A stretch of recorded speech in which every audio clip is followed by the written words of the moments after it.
রাধে রাধে বন্ধুরা, তোমরা কেমন আছো? আশা করি তোমরা সবাই ভালো আছো। যে যেখান থেকে আমার ভিডিওটা দেখছো তাদেরকে জানায় অনেক অনেক ভালোবাসা, বড়দের আশীর্বাদ আর ছোটদের ভালোবাসা নিয়ে শীতের সুন্দর একটা সকাল থেকে আজকের ভিডিওটা স্টার্ট করলাম। একদম ফ্রেশ হয়ে দাঁত মেজে বাসি নাইটি ছেড়ে সোজা চলে এলাম রান্নাঘরে, আর এসেই চা বসালাম। এত শীতে ধরে গেছে আর কি বলবো তোমাদের, এত ঠান্ডা লাগছে। আমি আগে চিন্তা করলাম আগে একটু গরম গরম চা না খেলেই হবে না। আর দেখতে পাচ্ছ এক মগ চা করছি। তোমরা তো জানোই যারা আমার ভিডিও দেখো যে আমি প্রতিদিন এক মগ লিকার চা আর এক মগ দুধ চা হয়। যদিও দুধ চা আমি খাই না, লিকার চাটাই খাই।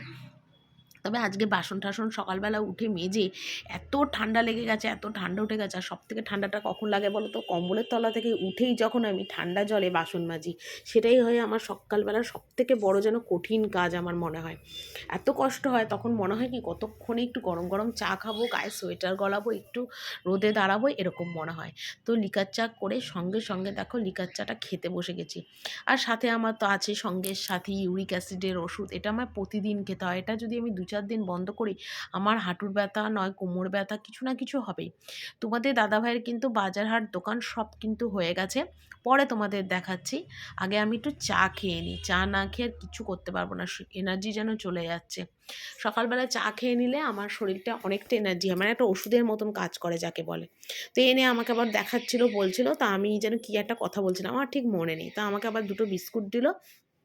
আমি আবার 2টো বিস্কুট, প্রতিদিন আমার একটা বাধা খাওয়া, সকালবেলা উঠে খালি পেটে 1 গ্লাস জল খাওয়া, আর সাথে 1 কাপ চা লিকার, আর সাথে 4টে বিস্কুট। আর কোনো দিন যদি ইচ্ছা হয় 2টো বেশি খাই। ব্যাস এটাই হলো সকালবেলার আমার খাওয়া। আর এখন তো তোমরা জানোই যে সকালবেলা উঠে কিন্তু, মানে আগে যেমন আমি 4টে, 4:30, 5টার সময় শাশুড়ি ননদের সাথে ভাত খেতাম, সেটা কিন্তু এখন আমি খাই না। কারণ আমার যবে থেকে গ্যাসের প্রবলেমটা হয়েছে তবে থেকে একটু টাইম মেনটেন করছি। তারপর এখানে দেখো নিয়ে এসছে তোমাদের দাদাভাই মুদিখানা থেকে সব নিয়ে এসে বিস্কুট, ডাল, চাল, কেলগ, সার্ফ, চা পাতা, শ্যাম্পু, ভিমবার সব নিয়ে এসছে। তো আমি ভাবলাম চলো তোমাদের একবার দেখিয়ে দিই। তো আমি ভিডিও করি, তার জন্য তোমাদের দাদাভাই আগে থেকে এসেই কিন্তু টেবিলের মধ্যে সব সাজিয়ে গুছিয়ে রাখে, যাতে আমি আবার ভিডিওটা করতে পারি, সেই কারণের জন্যে। তারপর দেখো সকালকে রাত্রিবেলার এত ঠান্ডা লেগেছে যে আমি খাবার জলটা পর্যন্ত ভরতে পারিনি।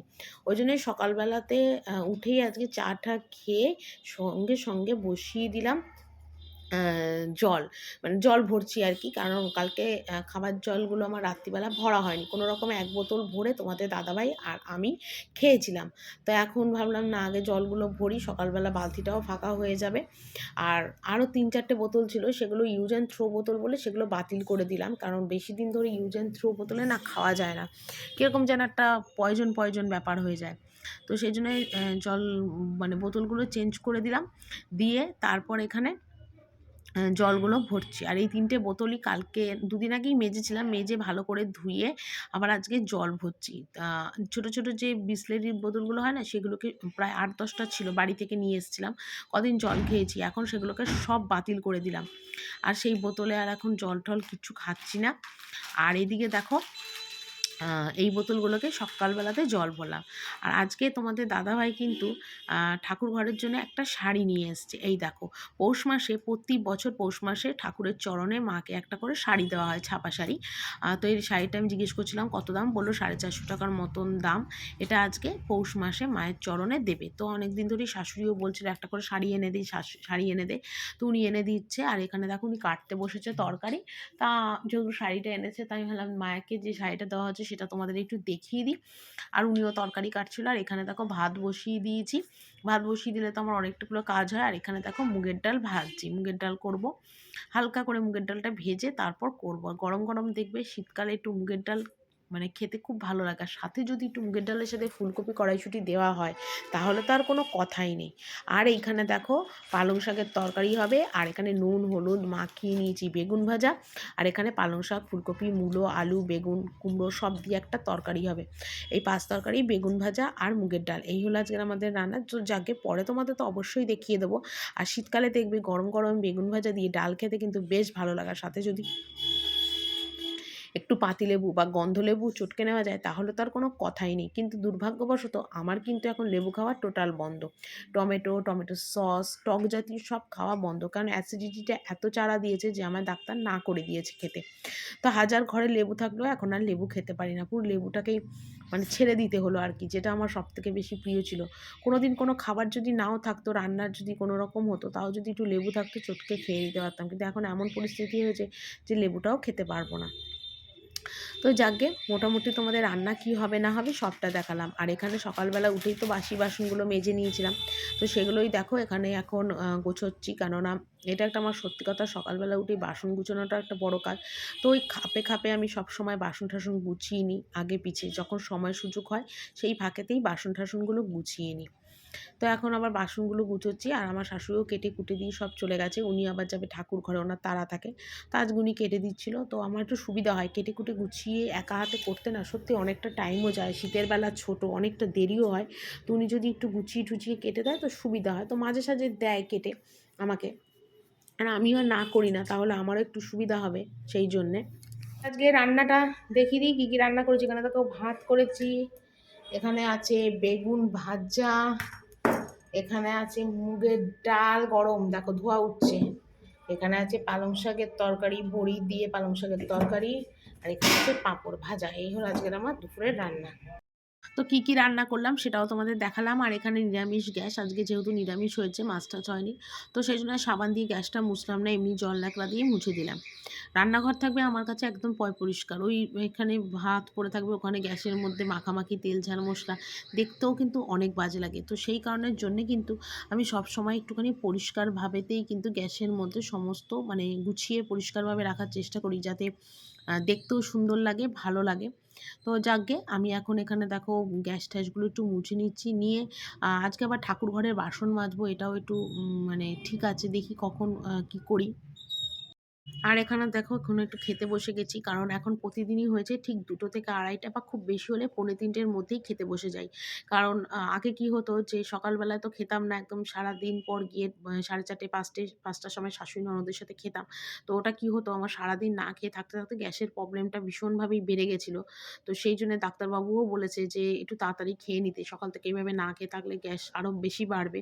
তো সেই জন্য এখন সকালবেলা উঠে চা জল বিস্কুট খাওয়ার পরে রান্না সেরে নিলে একেবারে ভাত খেয়ে নিই। আর কোনো সময় যদি দেখি না রান্না করতে দেরি আছে, তখন আবার কি করি, যা রান্না হয় ডাল ভাত যেটাই হয় না কেন, সেটাও আমি আগে ভাতটা খেয়ে নিই।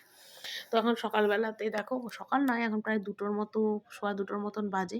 তো ওই গরম গরম একটু ভাত ডাল তরকারি বেগুন ভাজা খেয়ে নিচ্ছি।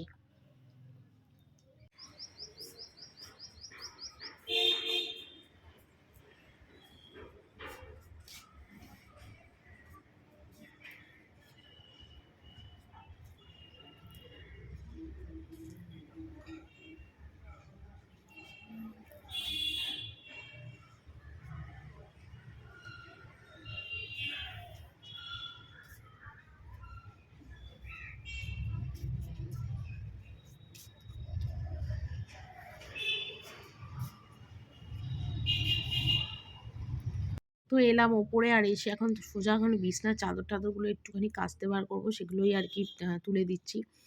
আর বালিশের ওশারগুলোও খুলছি, কারণ নোংরাও হয়েছে, আর শীতের দিনে দেখবে বিছনাপাটি কিন্তু বেশি নোংরা হয়। তার মধ্যে এই কম্বল চাদর শাল এই দিয়ে তো বিছনাপাটি আমার একদম মাখামাখি যাকে বলে, কি আর বলবো। যাকগে, তো আবার একটু ঠাকুর ঘরের বাসনগুলোও মাজতে যাব, কারণ অনেক দিন ধরেই আমার শাশুড়ি বলছে যে বেশি বাসন জমে গেলে, অনেকটা বেশি হয়ে গেলে তখন তুমিও পারবে না, আর ঠান্ডার মধ্যে এত বাসন মাজা সম্ভব না।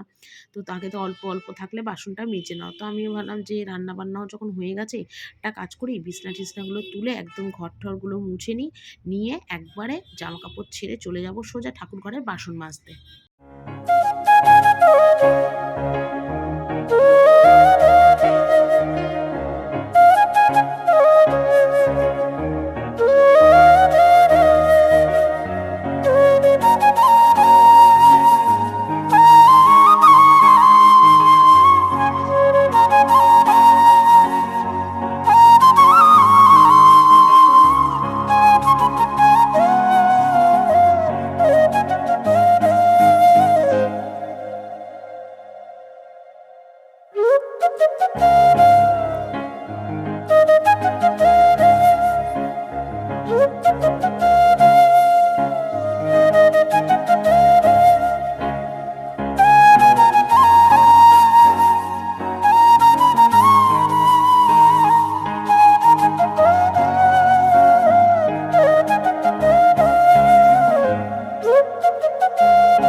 এদিকে দেখো এখন ঘর মুছবো, ঘর-টরগুলো মুছবো, তারপরে যাবো আবার ঠাকুর ঘরে। কারণ আজকে না করলে আর হবে না। কারণ এরপরে মানে রান্নার যেহেতু আজকে চাপটা কম, তো তাও ৩টে বেজে যাবে ঠাকুর ঘরে বাসন-টাসন মাজতে।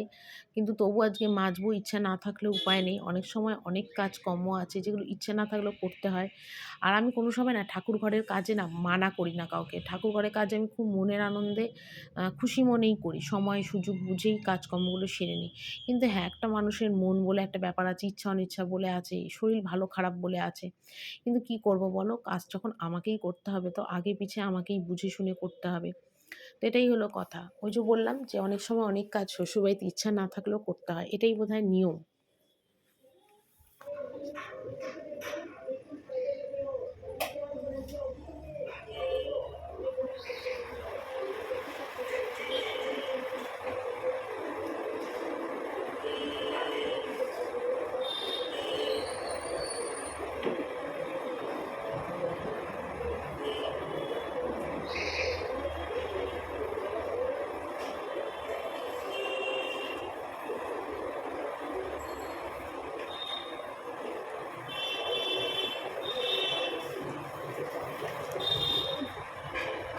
এখানে দেখো একদম গরম জল করলাম, স্নান করলাম, করে এলাম। একবার ভেবেছিলাম আজকে স্নানটা পরে করব। তারপর চিন্তা করলাম ঠাকুর ঘরে বাসন মাজতে আসলে অনেকটা দেরি হবে। তার থেকে বাসনগুলো মেজে যাওয়ার আগে স্নান-টান করেই আসি। তো সব কাজকর্ম সেরে এখন বাসন মাজতে এলাম। আর বাবুও ঠাকুর ঘরে চলে এসেছে ঠাকুমার সাথে। তো বাবু যখন ছিল বাবুকেই বললাম যে একটু ভিডিওটা করে দে।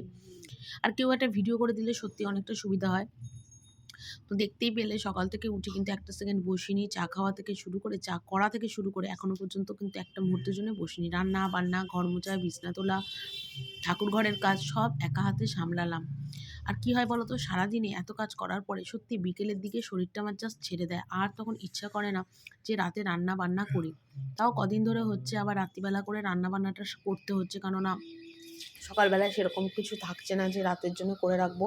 তার জন্য রাত্রিবেলা করে আবার আমার টাইম ধরে করতে হচ্ছে।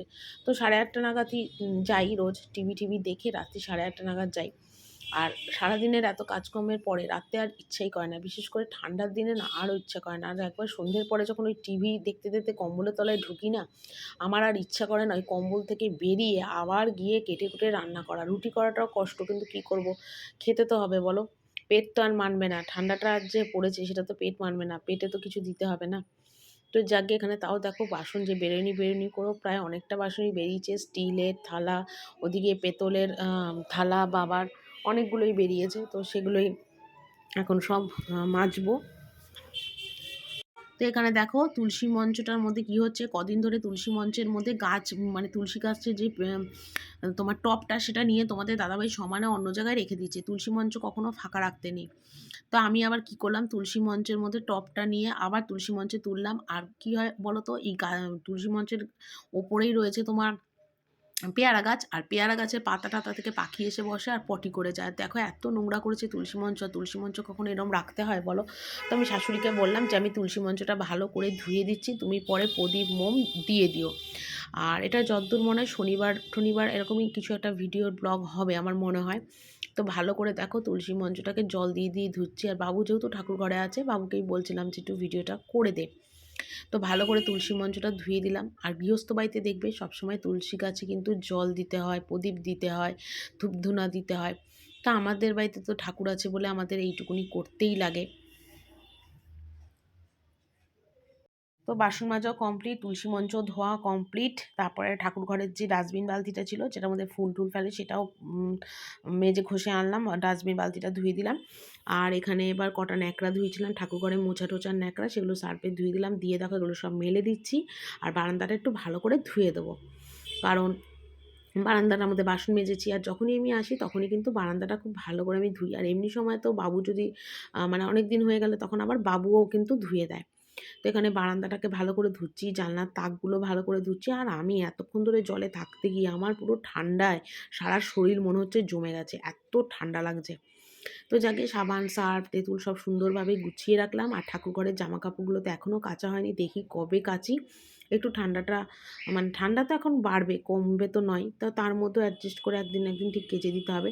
তো এখানে দেখো বারান্দাটাও খুব ভালো করে ধুয়ে দিচ্ছি। আর এরকমভাবেই সবসময় কিন্তু আমি বারান্দা ধুয়ে দিই। পরিষ্কার থাকে। আর আমি বললাম এর আগে যে ঠাকুরঘরের কাজ কিন্তু ও হ্যাঁ, আরেকটা কথা ওই যে তোমাদের বললাম ভিডিও করতে গেলে ভয়েস যখন দিই মানে নয় কেউ এসে দরজা বাজায়। যেমন একটু আগে কিন্তু দরজা বাজালো। মানে এত আমার রাগ ধরে কি বলবো? কাউকে কিছু বলাও যায় না আর শোয়াও যায় না এরকম ব্যাপার। আর দিনের বেলাতে এডিটিং করি এখন যার জন্য গাড়ি ঘোড়ার আওয়াজও তোমরা এখন অনেক পাও। ঘড়িতে মোটামুটি এখন ৬টা বাজে, একটু বেরিয়েছিলাম। সমস্ত কাজকর্ম সেরে আর ঠাকুর ঘরে কিছু জিনিস লাগতো। তো সেগুলো দেখো এখানে সব কিনে নিয়ে এসেছি। ধূপকাঠি থেকে শুরু করে, মোয়া থেকে শুরু করে, ঠাকুর ঘরের জামাকাপড় কাচা, সার্ফ এক্সেল ইজি, খই, ঘি, স্কচ ব্রাইট, বাতাসা, নকুলদানা, ফরচুন তেল সবকিছু নিয়ে এলাম কিনে। আর এখন প্রতি মাসেই ঠাকুরের জন্য আমি কিন্তু এগুলো কিনি। তো তোমাদের কাছেও কিন্তু সেটা আমি প্রতি মাসেই শেয়ার করি যেগুলো আমি কিনি। নিজের রোজগারের পয়সায় ঠাকুর ঘরের কিছু জিনিস কিনে দিতে যে কত আনন্দ হয়, কত আনন্দ হয় সেটা বলে বোঝানো যাবে না। সেটা এখন এই প্রতিটা মুহূর্তে আমি বুঝতে পারি যে নিজের রোজগার কি, নিজের টাকায় নিজের স্বাধীনভাবে কিছু কেনা, কাউকে কিছু দেওয়ার সেটার আনন্দটাই আলাদা। আর যেটা হয়েছে সবকিছু তোমাদের জন্য। তোমরা আজ পাশে সাথে না থাকলে আমি সত্যিই নিজের রোজগার করতে পারতাম না। তোমাদের জন্যেই এতটা আমার হয়েছে। সেটা আমি সবসময় বলি। আর না বলা মানে ওটা স্বার্থপরতা হয়। তো আমি সেইজন্য তোমাদের কাছে সেটাও আমি শেয়ার করি। তো এখন আমি প্রতি মাসেই ঠাকুরের জন্যে নিজের রোজগারের পয়সা দিয়ে মানে যেটাই পারি আমি আনি। মানে যেগুলো ঠাকুর ঘরে প্রতি মাসে লাগে সেটাই আমি সবসময় দিই। আর যেহেতু ঠাকুরের জিনিসগুলো কিনতে গেছিলাম তাই বাবুকে বিকেলবেলা টিফিন দিতে পারিনি। তো ভাবলাম চলো একটু রুটি করে দিই বাবুকে। তো একটু গরম, গরম রুটি করে দিচ্ছি। আর রান্না-বান্না সারার পরেই কিন্তু আমি আটা মেখে গেছিলাম যাতে বিকেলবেলা করতে পারি। কিন্তু ঠাকুর ঘরের জিনিসটা আনবো তাড়াতাড়ি সেই জন্যেই কিন্তু আমি তাড়াতাড়ি করে গেছিলাম। তো এখন এসে বাবুর জন্য রুটি করছি। রুটি করে দিয়ে তারপরে চা করব। আর দেখতেই পাচ্ছ পুরো সন্ধে হয়ে গেছে। এখন প্রায় 6:30 পৌনে 7টার মতো বাজে। তো অনেকটাই দেরি হলো। তো কি করব বলো? একদিকে গেলে আরেকটা কিন্তু টাইম মতন কোনো কাজ হয় না। তো যাকগে রুটিটা করে দিচ্ছি। খুব বেশি ভালো কিন্তু আমি রুটি করতে পারি না। তাও রুটি করছি। তো চলো বন্ধুরা আজকের ভিডিওটা এখানেই শেষ করছি। আজকের মতো বিদায় নিলাম। টাটা।